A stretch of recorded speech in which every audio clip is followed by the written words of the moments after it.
Obrigado, professor. Eu vou falar de pé para você conseguir enxergar o meu computador aqui. Ficando velho, a vista está falhando. Eu vou propor aqui, na verdade, uma concepção entre direito, corrupção e instituições. E pedir licença para o Tércio e para a Sônia para fazer o lançamento do CECIF, que é o Centro de Cidadania Fiscal. A gente está pensando numa proposta, pretensamente, ministro Jobim, de reforma tributária e de reforma das instituições. Enfim, é jogar uma ideia aqui em um novo formato de ação, de praxis perante o público. Basicamente, minha exposição, primeiro eu vou colocar um contexto da minha fala, fazer uma introdução de um texto que eu escrevi chamado Narcos Tributário, uma conexão entre sistema tributário e narcotráfico, em homenagem à cocaína citada pelo ministro Jobim. Vou entrar nas patologias do sistema tributário. Depois, vou propor 3 propostas de mudança que a gente está discutindo dentro do centro. E vou concluir. Bom, primeiro o contexto. O contexto, há quase 15 anos, eu fui desafiado pela Fundação Getúlio Vargas para pensar direito e desenvolvimento. Eu sempre olhei da perspectiva de Bobbio e da toda a tradição do direito, de pensar o direito como um agente interno que interpreta o direito, não como um agente que muda o direito. Enfim, fui pensando, fui mudando. Eu nasci em 64, o Jobim já fazia história quando eu estava nascendo. Fiz 50 anos, agora eu estou namorando com a Thaisa. Isso mudou a minha vida. Eu vivi... Eu fiquei gordo, eu vivi 50 anos solteiro, sem filhos, sexo, drogas e rock and roll. Em homenagem ao João Maurício Deodato, que fica só com a parte do rock and roll. E confesso, Eduardo, que sem arrependimento. Eu confesso que sem arrependimento. Esse ano eu estou em período sabático da escola, não pretendo voltar a dar aulas, não acredito mais em reprodução no ensino do direito, cansei da CAPES, da OAB, do CNPq, que eu tenho que ficar ensinando qual que é o prazo decadencial para cair na prova, qual que é o prazo decadencial, 5 anos, 4 anos, 3 anos, enfim. Não vejo mais sentido nisso. E eu queria contar um pouquinho para vocês de uma experiência prática. Nessa linha de direito e desenvolvimento, a gente chegou à conclusão que o desafio não é capturar o Estado para mudar o direito do Estado, mas é criar um novo foco de produção para o direito através da própria sociedade. Daí, eu fui atrás das pessoas que eu queria ter como sócios uma sociedade. Esse ano nós fundamos, junto com Isaías, o Nelson Machado e o Bernardo Api, uma nova sociedade, não é uma empresa no lucro presumido, mas que na verdade tem um propósito social. Chama Centro de Cidadania Fiscal. O API foi quem propôs, foi secretário de Política Pública, é um economista, foi quem propôs a última PEC de reforma tributária, é um especialista, seríssimo, economista. O Nelson Machado foi ministro do Planejamento da Previdência, um homem de Estado, com visão de futuro. E o Isaías é esse querido que vocês viram. O Isaías foi subsecretário da Receita, trabalhou 20 anos no FMI, fez reforma tributária no mundo inteiro, em mais de 50 países, e estamos resgatando para ele trabalhar conosco. A gente percebeu que a nossa estratégia para construir um discurso de reforma com confiança da sociedade era capturar a sociedade, no bom sentido. Então, no lugar de levar para um político propor a reforma, a nossa ideia foi que, primeiro, eu capturo, faço uma união de pessoas sérias, que conhecem profundamente o tema, juntamos os russos, as empresas, de certa forma, o chamado poder econômico, para pensar junto conosco, a sociedade, os sindicatos, para levar a reforma de baixo para cima. Daí a gente começou a formar o Centro de Cidadania Fiscal, através de uma concepção que é um estatuto social, que é como se fosse a criação de um próprio Estado para poder fazer uma espécie de metáfora da recriação do Estado. Então, nós nascemos sobre a forma de uma estrutura privada, lucro presumido, com todos os benefícios do planejamento tributário que decorrem de uma empresa no lucro presumido, mas que no Estatuto Social nosso, nós temos 3 compromissos. Ampliar o potencial de crescimento a longo prazo da economia brasileira, garantir a sustentabilidade fiscal a longo prazo e reduzir as desigualdades sociais e regionais. Está no artigo 4º do nosso Estatuto que o Centro de Cidadania atuará de forma independente e imparcial tendo como referência os interesses difusos da população brasileira e que não defenderá nenhum interesse econômico de nenhuma empresa ou grupo econômico. E além disso, nós tivemos a arrogância de levar esse estatuto para os nossos financiadores, que a gente precisa de dinheiro, assim como o Estado precisa de dinheiro, que ele cobra através de tributos, para se autofinanciar os seus interesses públicos. Então, a gente foi propor para algumas empresas.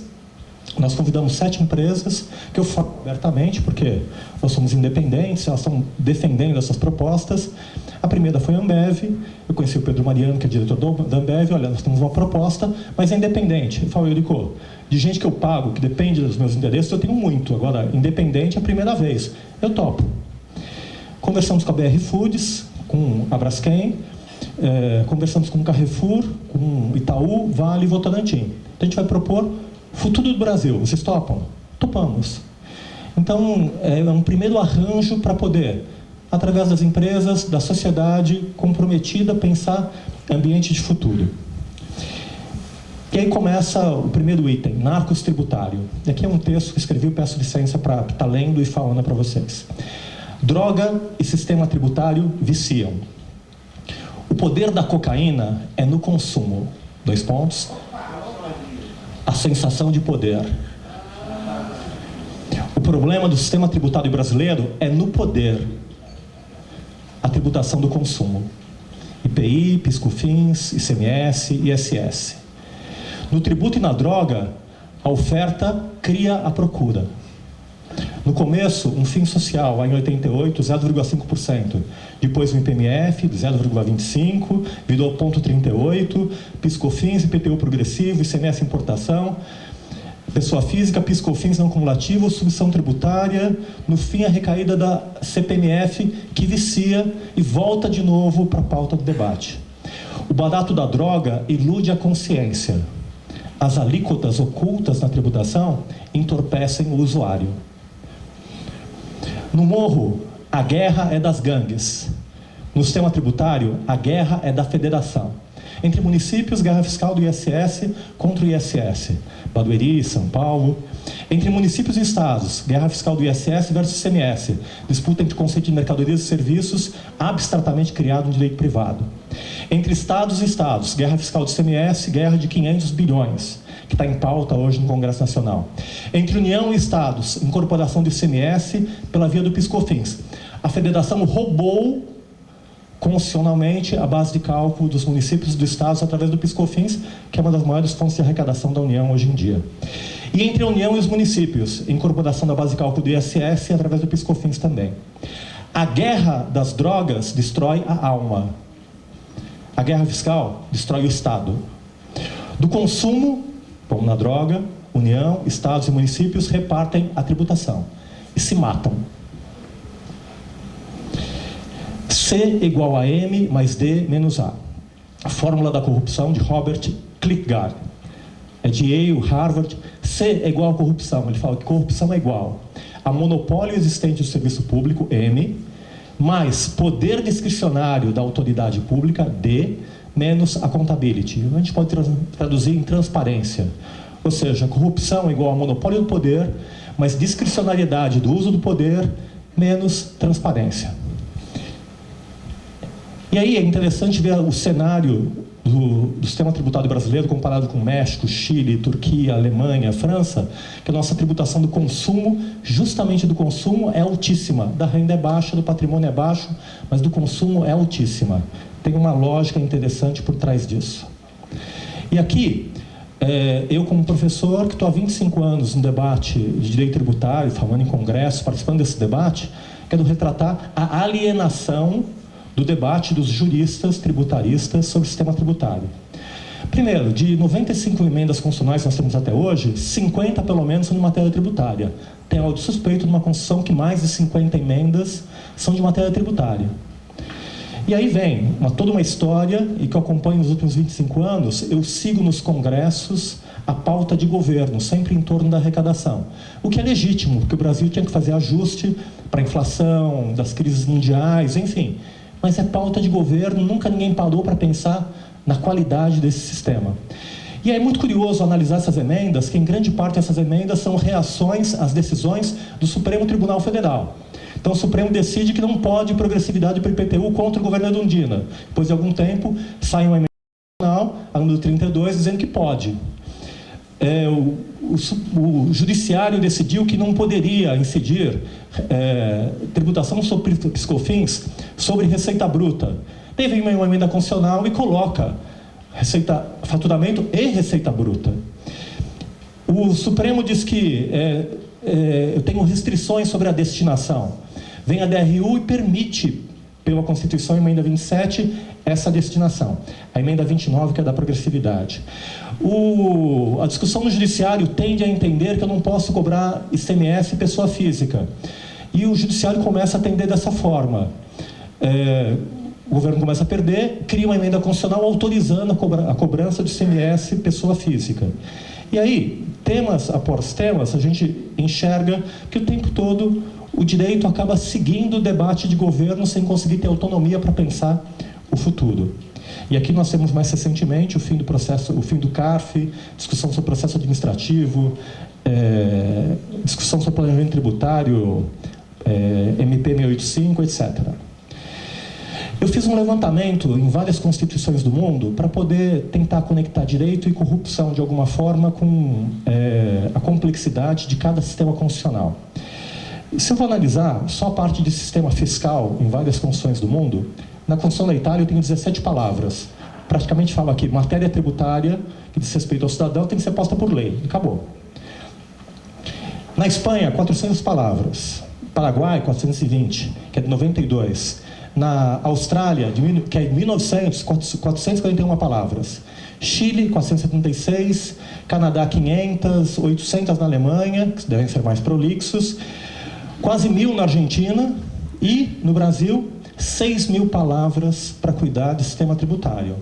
Um sistema tributário rígido, exaustivo e que não criou mais segurança jurídica. Pelo contrário, fazendo pesquisa empírica, eu descobri que demora pelo menos 10 anos para uma ação ser julgada no Supremo. Ou seja, eu não sei a legalidade ou constitucionalidade de uma dada operação por pelo menos 10 anos. Além de ter 27 legislações estaduais, 5.760 municipais, eu multiplico por 56 setores, então eu chego numa totalidade, não de normas, mas de sistemas, de milhares de normas, de 5.760 vezes 27 vezes 56, 8.709.120 sistemas que estão em vigência hoje no Brasil.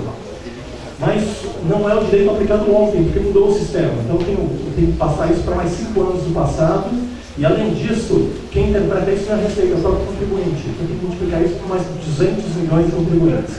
Enfim, esse é o retrato da indústria do contencioso tributário nacional. 600 bilhões no CARF, tem que ser resolvido por operações zelotes, 1,4 trilhões na execução fiscal, máfia do ISS dos municípios, operação Zinabre do ICMS dos estados, operação Zelotes no CARF.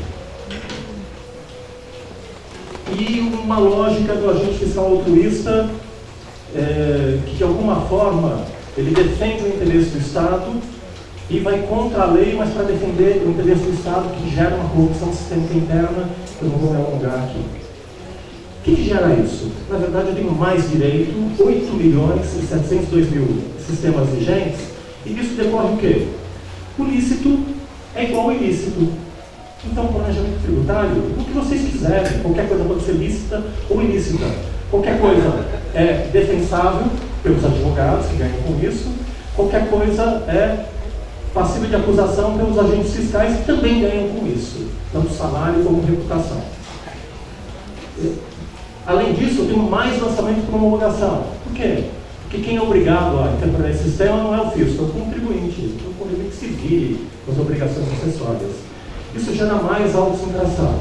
Mais auto-infração, mais contencioso. Mais contencioso, mais Receita Federal, mais juízes, mais procuradores, mais despesa pública. Preciso mais de arrecadação. Mais Poder Judiciário, mais STF, aumento do STF, salário moradia, salário indireto.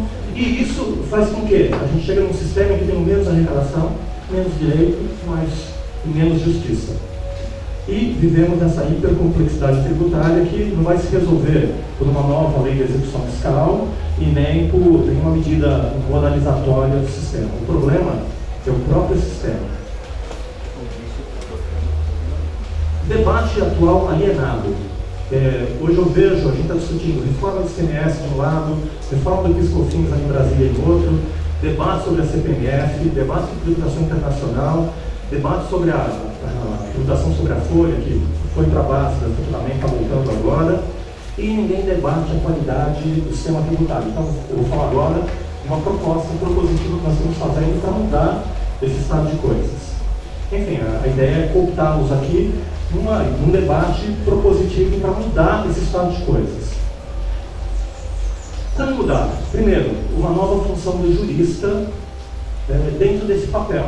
Nós somos dominados de alguma forma por economistas, com todo respeito, professor Isaías, mas o fato é que eu fico preso ao passado e deixo de olhar o futuro e os designs das instituições. Então o desafio aqui é reconstruir um debate sobre reforma tributária dentro da Constituição, que dá para fazer uma revolução, e que consiga enfrentar a resistência, o ministro Jobim sabe o que é isso, dos 5.000 municípios que não querem perder o ISS, dos 27 estados que não querem perder o poder sobre o ICMS e da União, que não quer perder a arrecadação também. Então, na verdade, aqui eu estou no papel de jurista da equipe aqui, tentando fazer um design e estou submetendo a você para ver se funciona. Você fica de pé. Senão a gente já desiste, né, professor?